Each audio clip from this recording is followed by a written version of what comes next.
So this morning I'll be demonstrating how to do PCV for you. And what is PCV? PCV is packed cell volume. So PCV, which is packed cell volume, can also be referred to as hematocrit. So hematocrit is the proportion of all blood occupied by red blood cells. So that means the amount of red blood cells in whole blood. That's what we are trying to measure when we do PCV. And PCV is measured either in traditional units or in SI units. The traditional unit of PCV is in percentage, while the SI unit of PCV is liter per liter. So now going into the demonstration, I have two blood samples here. Yesterday when I taught you out about different anticoagulants in the laboratory, I showed you what tools to. So these are what EDTA bottles. So this is the Vacutina EDTA bottle that I told you about. You can see it with the lavender cover, while this is the normal EDTA bottle that I also told you about. So I will be doing PCV with these two samples so that at the end of the day we'll be able to check the PCV of both samples. Now, for us to do PCV, we're going to need some materials. Number one, we're going to need capillary tube. So I have two different types of capillary tubes here. This is the non-heparinized capillary tube, while this is the heparinized capillary tube. So if I open it, you'll see the heparinized capillary tube has a red tint at the edge. You can see the red tint at the top of this capillary tube. So that shows that it is heparinized. While this other one has blue stick at the edge. So to show you that it is non-heparinized. So what's the difference between the two? Heparinized capillary tube contains the anticoagulant heparin, while non-heparinized capillary tube does not contain any anticoagulants. So, and what's the difference between these two? If you want to do PCV for somebody, you want to do the PCV without you collecting venous blood, you can just take capillary. So that means you clean the top of the individual with it, as in sterilize it, press the blood out, and then press it directly into this heparinized capillary tube. Fill it 3/4 full. You will see how that is being done when I also show you the demonstration. So you'll fill it 3/4 full and then you'll seal it. So that means you can use this heparinized capillary tube straight away.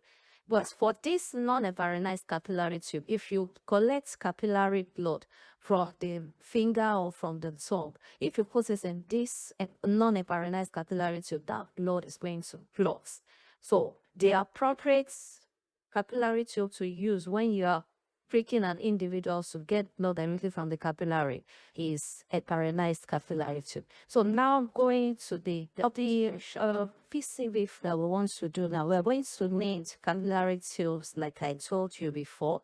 We're also going to need either gauze or tissue paper or cotton wool. This morning I will be using gauze. This is gauze. When I mention gauze, GAUZE, that is gauze. I have cut it into pieces. So I'm going to use this.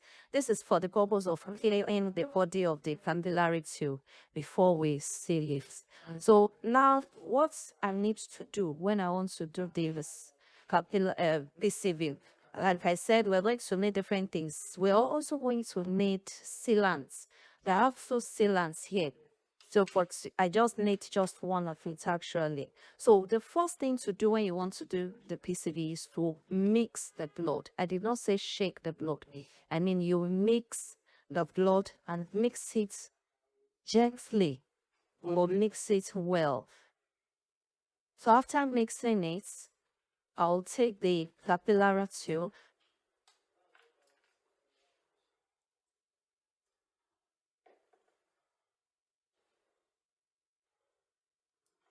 and now I'm going to bend the blood, the tube containing the blood, and then the capillary tube also.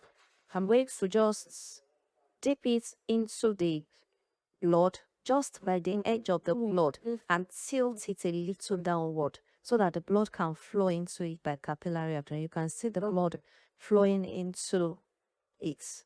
But I'm filling this capillary tube just 3/4 full. You can see it's not completely full, but it's like around 3/4 of the capillary tube. That's what I'm filling with the blood sample. Now I have cleaned the body of the capillary tube. The next thing to do is take my sealants and then vent the capillary tube so that the blood will flow backward. You can see the blood flowing back. When I've not sealed it, you can see the blood is flowing freely inside it. But I'm bending it backward. Then the next thing is, you can see just a little space. You must leave this little space before you start sealing. Then you just dip it inside and roll it. Take it, put it in another part, roll it.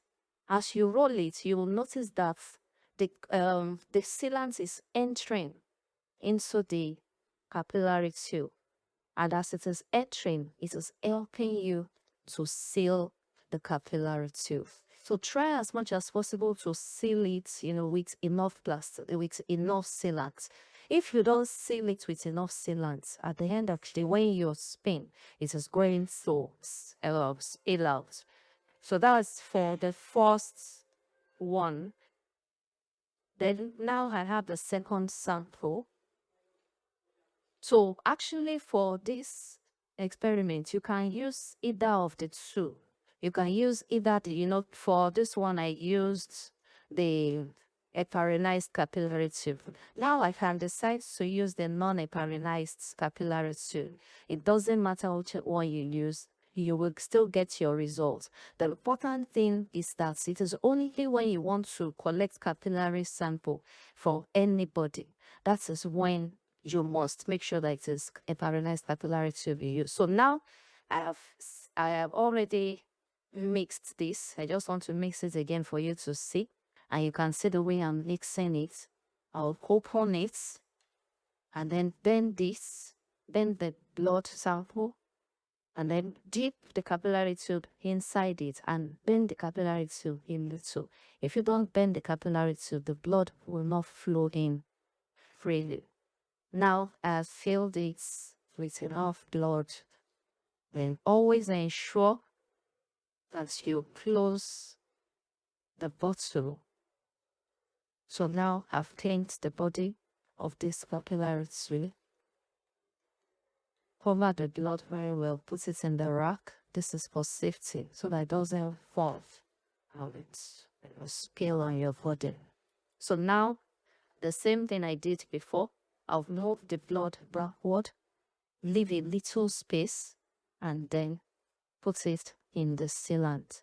And the sealant will be moving into the capillary tube.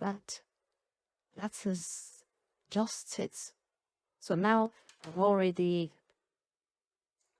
sealed the two capillary tubes. So the next thing for me to do is now come to the hematocrit centrifuge. This is the hematocrit centrifuge I'll be using this morning. So the hematocrit centrifuge has a linear cover. So open the inner cover of the hematocrit centrifuge. So there's an empty one here. This is to balance if I have just one sample to spin. But in this case, because I'm spinning two samples, so I'll just use the two to balance each other. And then the inner part is also numbered.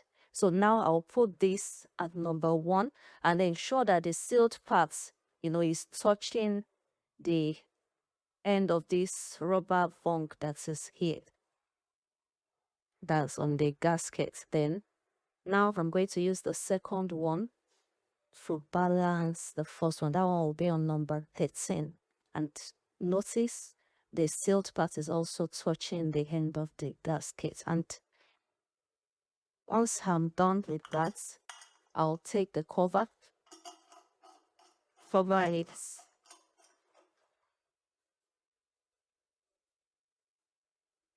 Once I'm done covering it, close it. Then I'll on it. Yes. And then set it to 5 minutes.